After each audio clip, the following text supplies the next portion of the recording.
اعوذ باللہ من الشیطان الرجیم بسم اللہ الرحمن الرحیم الا الذین تابوا من قبل ان تقدروا علیہم فاعلموا ان اللہ غفور رحیم۔ ترجمہ: مگر وہ کہ جنہوں نے توبہ کر لی اس سے پہلے کہ تم ان پر قابو پاؤ تو جان لو کہ اللہ بخشنے والا مہربان ہے۔ گرفتاری سے پہلے اگر ڈاکو توبہ اور اس کے تقاضے پورے کر لے تو ڈاکہ زنی کی سزا اور آخرت کی رسوائی سے بچ جائے گا، لیکن لوٹے مال کی واپسی اور قصاص کا تعلق چونکہ بندوں کے حقوق سے ہے اس لیے ان کا تقاضا باقی رہے گا۔ اب اس کے اولیاء چاہیں تو معاف کر دیں، چاہے تو اس کا تقاضا کر لیں۔ یا ایہا الذین آمنوا اتقوا اللہ وابتغوا الیہ الوسیلۃ وجاہدوا فی سبیلہ لعلکم تفلحون۔ ترجمہ: اے ایمان والو، اللہ سے ڈرو اور اس کی طرف وسیلہ ڈھونڈو اور اس کی راہ میں جہاد کرو اس امید پر کہ تم فلاح پاؤ۔ آیت میں وسیلہ کا معنی یہ ہے کہ جس کے ذریعے اللہ تعالیٰ کا قرب حاصل ہو، یعنی اللہ تعالیٰ کی عبادات چاہے فرض ہوں یا نفل، ان کی ادائیگی کے ذریعے اللہ کا قرب حاصل کرو، اور اگر تقویٰ سے مراد فرائض و واجبات کی ادائیگی اور حرام چیزوں کو چھوڑ دینا مراد لیا جائے اور وسیلہ تلاش کرنے سے مطلقاً ہر وہ چیز جو اللہ تعالیٰ کے قرب کے حصول کا سبب بنے مراد لی جائے تو بھی درست ہے۔ اللہ تعالیٰ کے انبیاء اور اولیاء سے محبت، صدقات کی ادائیگی، اللہ کے محبوب بندوں کی زیارت، دعا کی کثرت، رشتہ داروں سے صلہ رحمی کرنا اور بکثرت ذکر اللہ میں مشغول رہنا بھی اسی عموم میں شامل ہے۔ اب معنی یہ ہوا کہ ہر وہ چیز جو اللہ کی بارگاہ کے قریب کر دے اسے لازم پکڑ لو، اور جو بارگاہ الہی سے دور کرے اسے چھوڑ دو۔ یاد رہے، رب تعالیٰ کی بارگاہ میں اس کے نیک بندوں کو وسیلہ بنانا، ان کے وسیلے سے دعائیں کرنا، ان کے توسل سے بارگاہ رب قدیر میں اپنی جائز حاجات کی تکمیل کے لیے التجائیں کرنا نہ صرف جائز بلکہ صحابہ کرام کا طریقہ رہا ہے۔ چنانچہ اس کے متعلق کچھ روایات ہیں۔ صحیح بخاری میں حضرت انس رضی اللہ عنہ سے روایت ہے کہ جب لوگ قحط میں مبتلا ہو جاتے تو حضرت عمر بن خطاب رضی اللہ عنہ حضرت عباس بن عبد المطلب رضی اللہ عنہ کے وسیلے سے بارش کی دعا کرتے اور عرض کرتے: اے اللہ، ہم تیری بارگاہ میں اپنے نبی صلی اللہ علیہ وسلم کا وسیلہ پکڑا کرتے تھے تو ہم پر بارش برسا دیتا تھا، اور اب ہم تیری بارگاہ میں اپنے نبی کے چچا کو وسیلہ بناتے ہیں کہ ہم پر بارش برسا تو لوگ سیراب کیے جاتے تھے۔ حضرت اوس بن عبداللہ رضی اللہ عنہ فرماتے ہیں کہ مدینہ منورہ کے لوگ سخت قحط میں مبتلا ہو گئے تو انہوں نے حضرت عائشہ صدیقہ رضی اللہ عنہ سے اس کی شکایت کی۔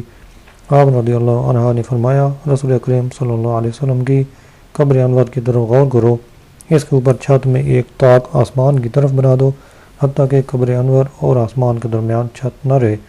لوگوں نے ایسا کیا تو ہم پر اتنی بارش برسی کہ چارہ اگ گیا اور اونٹ موٹے ہو گئے حتیٰ کہ چربی سے گویا پھٹ پڑے، تو اس سال کا نام عام الفتق یعنی پھٹن کا سال رکھا گیا۔ بلکہ خود رسول اللہ صلی اللہ علیہ وسلم نے اپنے وسیلے سے اللہ تعالیٰ کی بارگاہ میں دعا کرنے کی تعلیم ایک صحابی کو دی۔ چنانچہ حضرت عثمان بن حنیف رضی اللہ عنہ سے روایت ہے کہ ایک نابینا شخص بارگاہ رسالت میں حاضر ہو کر دعا کے طالب ہوئے تو ان کے یہ دعا ارشاد فرمائی: اے اللہ، میں تو سے سوال کرتا ہوں اور تیری طرف نبی رحمت حضرت محمد صلی اللہ علیہ وسلم کے ساتھ متوجہ ہوتا ہوں۔ اے محمد صلی اللہ علیہ وسلم، میں نے آپ کے وسیلے سے اپنے رب کی طرف اپنی اس حاجت میں توبہ کی، اپنی اس حاجت میں توجہ کی تاکہ میری حاجت پوری کر دی جائے۔ اے اللہ، میرے لیے حضور صلی اللہ علیہ وسلم کی شفاعت قبول فرما۔ ان الذين كفروا لو ان لهم ما في الارض جميعا ومثله معه ليفتدوا به من عذاب يوم القيامة ما تقبل منهم ولهم عذاب أليم يريدون أن يخرجوا من النار وما هم بخارجين منها ولهم عذاب مقيم۔ ترجمہ: بے شک اگر کافر لوگ جو کچھ زمین میں ہے وہ سب اور اس کے برابر اتنا ہی اور اس کے ساتھ ملا کر قیامت کے دن کے عذاب سے چھٹکارے کے لیے دیں تو ان سے قبول نہیں کیا جائے گا، اور ان کے لیے دردناک عذاب ہے۔ وہ دوزخ سے نکلنا چاہیں گے اور وہ اسے نہ نکل سکیں گے اور ان کے لیے ہمیشہ کا عذاب ہے۔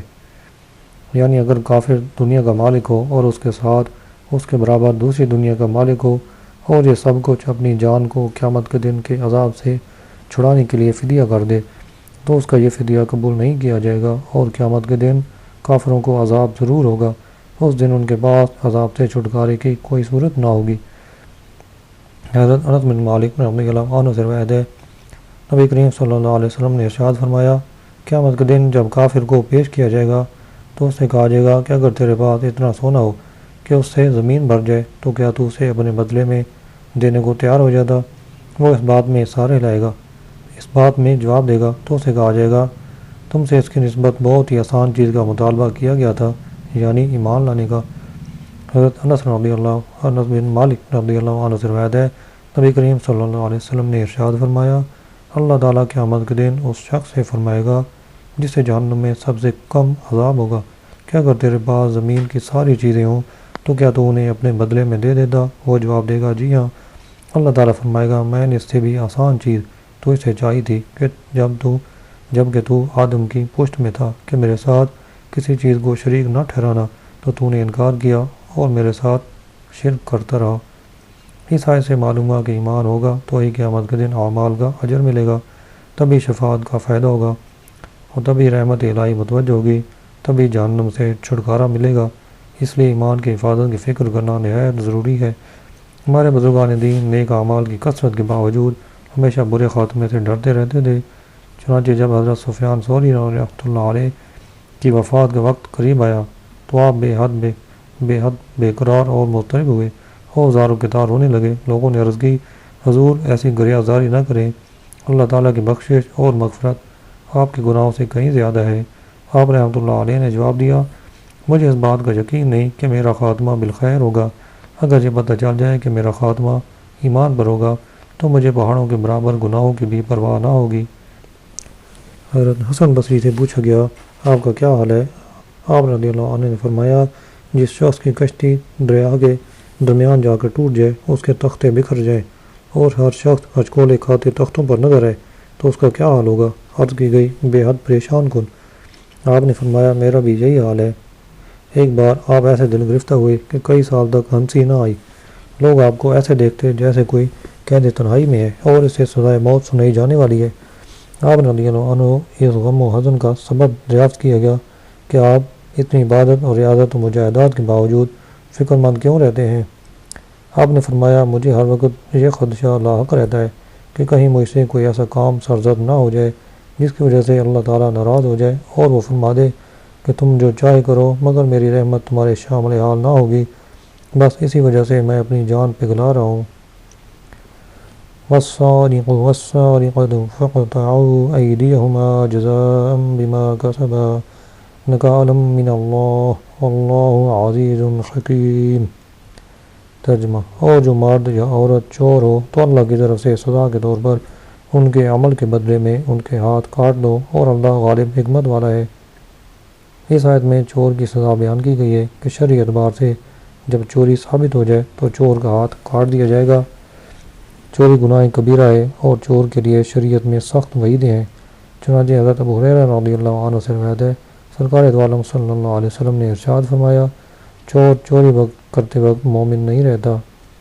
انہی سے روایت ہے، نبی کریم صلی اللہ علیہ وسلم نے ارشاد فرمایا، اگر اس نے ایسا کیا یعنی چوری کی تو بے شک اس نے اسلام کا پٹا اپنی گردن سے اتار دیا، پھر اگر اس نے توبہ کی تو اللہ اس کی توبہ قبول فرما لے گا۔ سارقہ یعنی چوری کا لغوی معنی ہے خفیہ طریقے سے کسی اور کی چیز اٹھا لینا، جبکہ شرعی تعریف یہ ہے کہ عاقل بالغ شخص کا کسی ایسی محفوظ جگہ سے کہ جس کی حفاظت کا انتظام کیا گیا ہو 10 درہم یا اتنی مالیت یا اس سے زیادہ کی کوئی ایسی چیز جو جلدی خراب ہونے والی نہ ہو، چھپ کر کسی شک کو شبہ و تعویل کے بغیر اٹھا لینا، یہ چوری کہلاتا ہے۔ چوری کے متعلق 2 شرعی مسائل۔ نمبر 1، چوری کے ثبوت کے 2 طریقے ہیں۔ چور خود اقرار کر لے اگرچہ ایک ہی بار ہو، یا 2 مرد گواہی دیں، اگر ایک مرد اور 2 عورتوں نے گواہی دی تو ہاتھ نہیں کاٹا جائے گا۔ نمبر 2، قاضی گواہوں سے چند باتوں کا سوال کرے، جس طرح کہ کس طرح چوری کی اور کہاں کی اور کتنے کی کس کی چیز چرائی۔ جب گواہ ان امور کا جواب دیں اور ہاتھ کاٹنے کی تمام شرائط پائی جائے تو ہاتھ کاٹنے کا حکم ہے۔ فمن تاب من بعد ظلمه واصلح فإن الله يتوب عليه ان اللہ غفور رحیم۔ ترجمہ: تو جو اپنے ظلم کے بعد توبہ کر لے اور اپنی اصلاح کر لے تو اللہ اپنی مہربانی سے اس پر رجوع فرمائے گا، بے شک اللہ بخشنے والا مہربان ہے۔ توبہ نہایت نفیس شے ہے، کتنا ہی بڑا گناہ ہو اگر اس سے توبہ کر لی جائے تو اللہ تعالیٰ اپنا حق معاف فرما دیتا ہے اور توبہ کرنے والے کو عذاب آخرت سے نجات دے دیتا ہے۔ لیکن یہ یاد رہے کہ جس گناہ میں کسی بندے کا حق بھی شامل ہو، وہاں توبہ کے لیے ضروری ہے کہ اس بندے کے حق کی ادائیگی بھی ہو جائے۔ أَلَمْ تَعْلَمْ أَنَّ اللَّهَ لَهُ مُلْكُ السَّمَاوَاتِ وَالْأَرْضِ يُعَذِّبُ مَن يَشَاءُ وَيَغْفِرُ لِمَن يَشَاءُ وَاللَّهُ عَلَى كُلِّ شَيْءٍ قَدِيرٌ۔ ترجمہ: کیا تجھے معلوم نہیں کہ آسمانوں اور زمین کی بادشاہی اللہ ہی کے لیے ہے؟ وہ جسے چاہتا ہے سزا دیتا ہے اور جسے چاہتا ہے بخش دیتا ہے، اور اللہ ہر شے پر قادر ہے۔ اس آیت سے معلوم ہوا کہ عذاب کرنا اور رحمت فرمانا اللہ تعالیٰ کی مشیت پر ہے۔ وہ مالک ہے جو چاہے کرے، کسی کو اعتراض کرنے کی مجال نہیں۔ اس سے قدریہ یعنی تقدیر کے منکر اور معتزلہ فرقے کا رد ہو گیا جو نیک پر رحمت اور گناہ گار پر عذاب کرنا اللہ تعالیٰ پر واجب کہتے ہیں، کیونکہ واجب ہونا مشیت کے منافی ہے۔ یا ایہا الرسول لا يحزنک الذین یسارعون فی الکفر من الذین قالوا آمنا بأفواہہم ولم تؤمن قلوبهم ومن الذین هادوا سماعون للکذب سماعون لقوم آخرین لم یأتوک يحرفون الکلم من بعد مواضعه يقولون إن أوتیتم هذا فخذوه وإن لم تؤتوه فاحذروا ومن يرد الله فتنته فلن تملك له من الله شيئا أولئك الذين لم يرد الله أن يطهر قلوبهم لهم في الدنيا خزي ولهم في الآخرة عذاب عظيم۔ ترجمہ: اے رسول، جو کفر میں دوڑے جاتے ہیں تمہیں غمگین نہ کریں، یہ وہ ہیں جو اپنے منہ سے کہتے ہیں کہ ہم ایمان لائے، حالانکہ ان کے دل مسلمان نہیں، اور کچھ یہودی بہت جھوٹ سنتے ہیں، ان دوسرے لوگوں کی بھی خوب سنتے ہیں جو آپ کی بارگاہ میں نہیں آئے۔ یہ اللہ کے کلام کو اس کے مقامات کے بعد بدل دیتے ہیں۔ یہ آپس میں کہتے ہیں اگر تمہیں یہ تحریف والا حکم ملے تو اسے لے لینا، اور اگر تمہیں یہ نہ ملے تو بچنا، اور جسے اللہ گمراہ کرنا چاہے تو ہرگز اسے اللہ سے بچانے کا کچھ اختیار نہیں رکھتا۔ یہی وہ لوگ ہیں جن کے دلوں کو پاک کرنے کا اللہ نے ارادہ نہیں فرمایا، ان کے لیے دنیا میں رسوائی ہے اور ان کے لیے آخرت میں بڑا عذاب ہے۔ یہاں سے منافقین کی حرکتوں کا بیان ہے۔ سب سے پہلے اللہ تعالیٰ نے اپنے حبیب صلی اللہ علیہ وسلم کو یا ایھا الرسول کے مبارک خطاب سے عزت فرمائی اور نبی کریم صلی اللہ علیہ وسلم کی تسکین قلب کا سامان مہیا فرمایا کہ اے حبیب صلی اللہ علیہ وسلم، میں آپ کا ناصر و معین یعنی مددگار ہوں۔ منافقین کے کفر میں جلدی کرنے یعنی ان کے کفر ظاہر کرنے اور کفار کے ساتھ دوستیاں کر لینے سے آپ رنجیدہ نہ ہوں۔ پھر منافقین کی منافقت کا بیان فرمایا کہ صرف زبان سے کلمہ پڑھتے ہیں اور دل سے ایمان نہیں لاتے۔ پھر فرمایا اور کچھ یہودی بہت جھوٹ سنتے ہیں۔ یہاں سے یہودیوں کا کردار بیان کیا گیا کہ وہ اپنے سرداروں کا جھوٹ خوب سنتے ہیں اور ان کے افطراؤں کو قبول کرتے ہیں، اور اس کے ساتھ دوسرے لوگوں یعنی خیبر کے یہودیوں کی باتوں کو بھی خوب مانتے ہیں، جن کے حالات آیت میں آگے بیان ہو رہے ہیں۔ فرمایا یہ اللہ کے کلام کو اس کے مقامات کے بعد بدل دیتے ہیں۔ اس آیت کا شان نزول یہ ہے کہ خیبر کے معزز شمار کیے جانے والے یہودیوں میں سے ایک شادی شدہ مرد اور شادی شدہ عورت نے زنا کیا، اس کی سزا توریت میں سنگسار کرنا تھی۔ یہ انہیں گوارا نہ تھا، اس لیے انہوں نے چاہا کہ اس مقدمے کا فیصلہ سرکار دو عالم صلی اللہ علیہ وسلم سے کرائیں۔ چنانچہ ان دونوں مجرموں کو ایک جماعت کے ساتھ مدینہ طیبہ بھیجا اور ساتھ ہی کہہ دیا کہ اگر حضور اقدس صلی اللہ علیہ وسلم حد یعنی کوڑے مارنے کا حکم دیں تو مان لینا، اور سنگسار کرنے کا حکم دیں تو نہ ماننا۔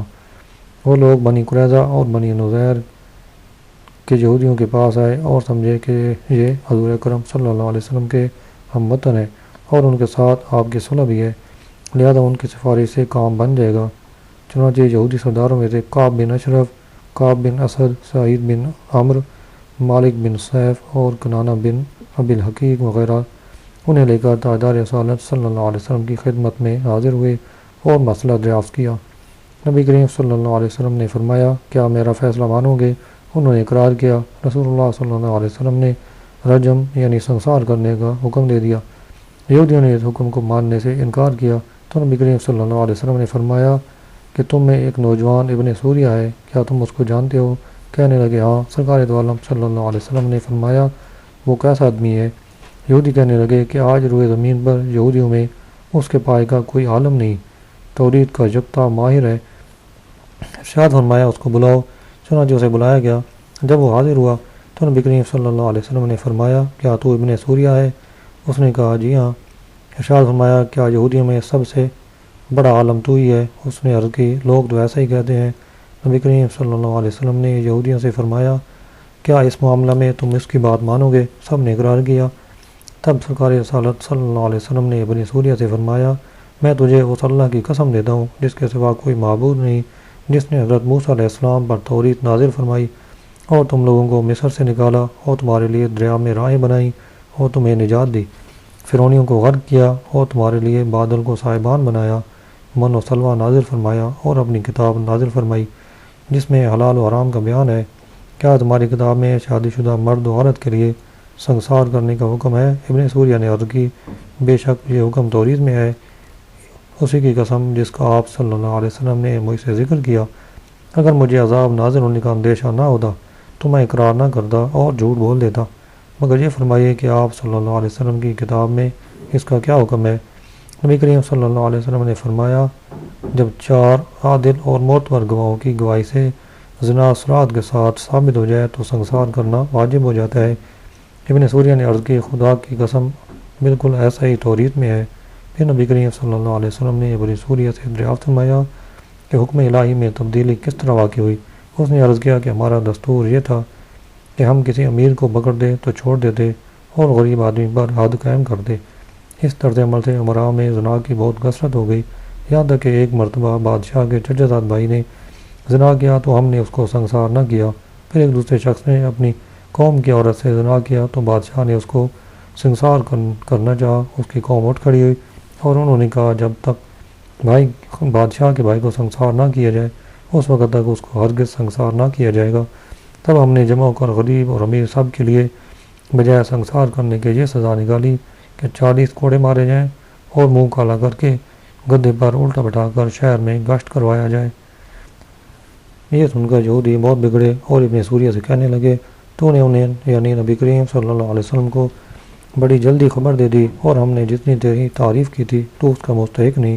ابن سوریہ نے کہا کہ حضور اقدس صلی اللہ علیہ وسلم نے مجھے توریت کی قسم دلائی، اگر مجھے عذاب کے نازل ہونے کا اندیشہ نہ ہوتا تو میں آپ کو خبر نہ دیتا۔ اس کے بعد نبی کریم صلی اللہ علیہ وسلم کے حکم سے ان دونوں زناکاروں کو سنگسار کیا گیا اور یہ آیت کریمہ نازل ہوئی۔ سماعون للکذب اکالون للسحت فإن جاءوك فاحكم بينهم أو أعرض عنهم وإن تعرض عنهم فلن يضروك شيئا وإن حكمت فاحكم بينهم بالقسط إن الله يحب المقسطين۔ ترجمہ: بہت جھوٹ سننے والے بڑے حرام خور ہیں، تو اگر یہ تمہارے حضور حاضر ہوں تو ان میں فیصلہ فرماؤ یا ان سے منہ پھیر لو، دونوں کا آپ کو اختیار ہے، اور اگر آپ ان سے منہ پھیر لو گے تو وہ تمہارا کچھ نہ بگاڑ سکیں گے، اور اگر آپ ان میں فیصلہ فرمائیں تو انصاف کے ساتھ فیصلہ کر دیں، بے شک اللہ انصاف کرنے والوں کو پسند کرتا ہے۔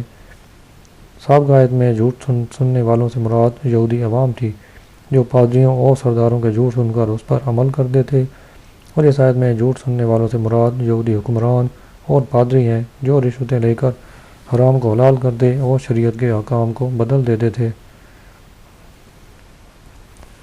رشوت کو لینا دینا دونوں حرام ہیں اور لینے دینے والے دونوں جہنمی ہیں۔ حضرت امام احمد رضا خان فرماتے ہیں، رشوت لینا مطلقاً حرام ہے، جو پرایا حق دبانے کے لیے دیا جائے وہ رشوت ہے، یوں ہی جو اپنا کام بنانے کے لیے حاکم کو دیا جائے وہ رشوت ہے، لیکن اپنے اوپر سے دفع ظلم یعنی ظلم دور کرنے کے لیے جو کچھ دیا جائے وہ دینے والے کے حق میں رشوت نہیں، یہ دے سکتا ہے، لینے والے کے حق میں وہ بھی رشوت ہے اور اسے لینا حرام ہے۔ ایک اور مقام پر فرماتے ہیں رشوت لینا مطلقاً گناہ کبیرہ ہے، لینے والا حرام خور ہے، مستحق سخت عذاب نار ہے۔ دینا اگر بمجبوری اپنے اوپر سے دفع ظلم کو ہو تو حرج نہیں، اور اپنا آتا وصول کرنے کو ہو تو حرام ہے، اور لینے دینے والا دونوں جہنمی ہے، اور دوسرے کا حق دبانے یا اور کسی طرح ظلم کرنے کے لیے دے تو سخت تر حرام اور مستحق اشد غضب و انتقام ہے۔ حدیث میں رشوت لینے دینے والے کے لیے شدید وعیدیں بیان کی گئی ہیں۔ حضرت ابو حمید سعدی رضی اللہ عنہ فرماتے ہیں نبی کریم صلی اللہ علیہ وسلم نے ایک شخص کو بنی سلیم سے زکوٰۃ وصول کرنے پر عامل مقرر کیا، جسے ابن لطبیہ کہا جاتا تھا۔ جب اس نے آ کر حساب دیا تو کہا یہ آپ کا مال ہے اور یہ میرا تحفہ ہے۔ نبی کریم صلی اللہ علیہ وسلم نے ارشاد فرمایا اچھا تم اپنے ماں باپ کے گھر میں بیٹھے رہتے اور دیکھتے کہ تمہارے لیے وہاں سے کتنے تحفے آتے ہیں اور تم اپنے بیان میں کتنے سچے ہو۔ پھر آپ صلی اللہ علیہ وسلم نے ہم سے خطاب کیا اور اللہ تعالیٰ کی حمد و ثنا بیان کرنے کے بعد فرمایا جب میں تم میں سے کسی کو کسی جگہ کا عامل بناتا ہوں جس کا اللہ تعالیٰ نے مجھے اختیار دیا ہے تو وہ میرے پاس آ کر کہتا ہے کہ یہ آپ کا مال ہے اور یہ ہدیہ ہے جو مجھے تحفتاً دیا گیا، یہ کیوں نہ کیا کہ وہ اپنے ماں باپ کے گھر بیٹھا رہتا یہاں تک کہ اس کے پاس تحفے آتے۔ خدا کی قسم تم میں سے کوئی بغیر حق کے کسی چیز کو لے گا وہ اسے اٹھائے ہوئے اللہ تعالیٰ کی بارگاہ میں حاضر ہوگا۔ میں اچھی طرح پہچانتا ہوں کہ جب تم میں سے کوئی اللہ کی بارگاہ میں حاضر ہوگا تو اس نے اونٹ اٹھایا ہوا ہوگا جو بلبلاتا ہوگا، یا گائے جو ڈکراتی ہوگی، یا بکری جو ممیاتی ہوگی۔ پھر آپ صلی اللہ علیہ وسلم نے اپنا دست مبارک بلند فرمایا یہاں تک کہ بغل کی سفیدی نظر آنے لگی اور کہنے لگے اے اللہ کیا میں نے تیرا حکم پہنچا دیا۔ حضرت عبداللہ بن عمر رضی اللہ عنہ فرماتے ہیں نبی کریم صلی اللہ علیہ وسلم نے ارشاد فرمایا رشوت لینے اور دینے والا دونوں جہنمی ہیں۔ حضرت عبداللہ بن عمر رضی اللہ عنہ سے روایت ہے نبی کریم صلی اللہ علیہ وسلم نے ارشاد فرمایا جو گوشت صحت سے بھلا ہو تو آگ اس کی زیادہ حقدار ہے۔ عرض کی گئی صحت سے کیا مراد ہے؟ ارشاد فرمایا فیصلہ کرنے میں رشوت لینا۔ جس نے کوئی مال رشوت سے حاصل کیا ہو تو اس پر فرض ہے کہ جس سے وہ مال لیا انہیں واپس کر دے، اگر وہ لوگ زندہ نہ رہے ہوں تو ان کے وارثوں کو وہ مال دے دے، اگر دینے والوں کا یا ان کے وارثوں کا پتہ نہ چلے تو وہ مال فقیروں پر صدقہ کر دے۔ خرید و فروخت وغیرہ میں اس مال کو لگانا حرام قطعی ہے۔ اس کے علاوہ اور کوئی طریقہ مال رشوت کے وبال سے سبکدوش ہونے کا نہیں ہے۔ کیونکہ یہاں رشوت پر کچھ تفصیلی کلام ہے لہذا مناسب ہے کہ کچھ مزید فقہی وضاحت کر دی جائے، چونکہ بعض اوقات ایسا ہوتا ہے کہ لوگ یہ سمجھ لیتے ہیں کہ رشوت شاید وہی ہے جو سرکاری محکموں میں دی جاتی ہے یا جو غلط کام کروانے کے لیے دی جاتی ہے یا جو رشوت کا نام لے کر دی جائے، حالانکہ مذکورہ بالا صورتیں اور ان کے علاوہ بھی بہت سی صورتیں رشوت میں ہی داخل ہیں، خواہ رشوت کا نام لیا جائے یا نہ۔ ایک آدھ صورت مستثنیٰ ہے جو پہلے کی بیان ہو چکی ہے۔ رشوت کے بارے میں اسی طرح کی غلط فہمیوں کے ازالے کے لیے فتح رضویہ سے ایک اہم فتویٰ نقل کیا جاتا ہے۔ چنانچہ امام احمد رضا خواہ فرماتے ہیں جو شخص بذات خود خواہ از جانب حاکم کسی طرح کا قہر و تسلط یعنی دوسروں پر اختیار رکھتا ہو جس کے سبب لوگوں پر اس کا کچھ دباؤ ہو، اگرچہ وہ فی نفسی ان پر جبر و تعدی نہ کرے، دباؤ نہ ڈالے، اگرچہ وہ کسی فیصلہ قطعی بلکہ غیر قطعی کا بھی مجاز نہ ہو، جیسے کوتوال، تھانے دار، جمعدار یا دہقانیوں کے لیے ذمہ دار، مقدم، پٹواری، یہاں تک کہ پنچایتی قوموں یا پیشوں کے لیے ان کا چودھری، ان سب کو کسی قسم کے تحفہ لینے یا دعوت خاصہ قبول کرنے کی اصلاً اجازت نہیں مگر تین صورتوں میں۔ اول اپنے افسر سے جس پر اس کا دباؤ نہیں، نہ وہاں یہ خیال کیا جاتا ہے کہ اس کی طرف سے یہ ہدیہ اور دعوت اپنے معاملات میں رعایت کرانے کے لیے ہے۔ دوم ایسے شخص سے جو اس منصب سے پہلے بھی اسے ہدیہ دیتا یا دعوت کرتا تھا بشرطے کہ اب سے اسی مقدار پر ہے ورنہ زیادت روا جائز نہ ہوگی۔ مثلا پہلے ہدیہ اور دعوت میں جس قیمت کی چیز ہوتی تھی اب اس سے زیادہ قیمتی پرتکلف ہوتی ہے یا تعداد میں بڑھ گئی یا جلد ہونے لگی کہ ان سب صورتوں میں زیادتی موجود اور جواز مفقود، مگر جبکہ اس شخص کا مال پہلے سے اس زیادتی کے مناسب زائد ہو گیا ہو جس سے سمجھا جائے کہ یہ زیادتی اس شخص کے منصب کے سبب نہیں بلکہ اپنی ثروت بڑھنے کے باعث ہے۔ سوم کے اپنے قریب محرم سے جیسے ماں باپ، اولاد، بہن بھائی، نہ چچا ماموں، خالہ پھوپھی کے بیٹے کہ یہ محرم نہیں، اگرچہ عرفاً انہیں بھی بھائی کہیں۔ محرم سے مطلقاً اجازت ظاہر عبارت قدوری پر ہے، ورنہ امام سغناکی نے نہایہ میں، پھر امام محقق علی الاطلاق نے فتح القدیر میں اسے بھی صورت دوم میں داخل فرمایا کہ محرم سے بھی ہدیہ و دعوت کا قبول اسی شرط سے مشروط کہ پیش از حصول منصب بھی اس کے ساتھ یہ برتاؤ برتتے ہوں گے، مگر یہ کہ اسے یہ منصب ملنے سے پہلے وہ فقراء تھے، اب صاحب مال ہو گئے، کہ اس تقدیر پر پیش از منصب عدم ہدیہ و دعوت بر بنائے فقر سمجھا جائے گا، اور فی الواقع اعظم من حیث الدلیل یہی نظر آتا ہے کہ جب باوصف قدرت پیش از منصب عدم یا قلت ہو، بعد منصب شروع بکثرت بر بنائے منصب ہی سمجھی جائے گی۔ اس تقدیر پر صرف دو ہی صورتیں مستثنیٰ رہیں، پھر بہرحال جو صورت مستثنیٰ ہوگی وہ اسی حال میں حکم جواز پا سکتی ہے جب اس وقت اس شخص کا کوئی کام اس سے متعلق نہیں، ورنہ خاص کام پڑنے غرض متعلق ہونے کے وقت اصلاً اجازت نہیں، خواہ وہ افسر ہو یا بھائی یا پہلے سے ہدیہ وغیرہ دینے والا، بلکہ ایسے وقت عام دعوت میں شریک ہونا بھی نہ چاہیے، نہ کہ خاص۔ پھر جہاں جہاں ممانعت ہے اس کی بنا صرف تہمت و اندیشہ رعایت پر ہے، حقیقتاً وجود رعایت ضرور نہیں کہ اس کا اپنے عمل میں کچھ تغیر نہ کرنا یا اس کی عادت بے لوثی سے آگاہ ہونا مفید جواز ہو سکے۔